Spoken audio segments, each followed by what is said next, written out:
கன்னியாகுமரி மாவட்டம் தக்கலை அருகே பள்ளி மாணவியை வீட்டில் அடைத்து பாலியல் வன்கொடுமை செய்த சம்பவம் பெரும் அதிர்ச்சியை ஏற்படுத்தியுள்ளது. தக்கலை அருகே உள்ள கிராமத்தை சேர்ந்த கூலி தொழிலாளிக்கு 2 மகள்கள் உள்ளனர்.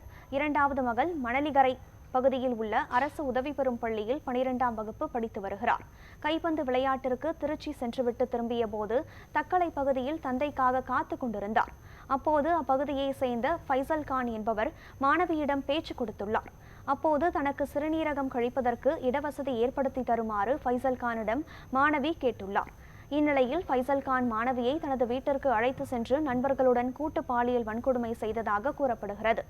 இந்நிலையில் மாணவியின் தாயார் அளித்த புகாரின் பேரில் தலைமறைவான ஃபைசல் கான் மீது போக்சோ வழக்கு பதிவு செய்து விசாரணை நடைபெற்று வருகிறது.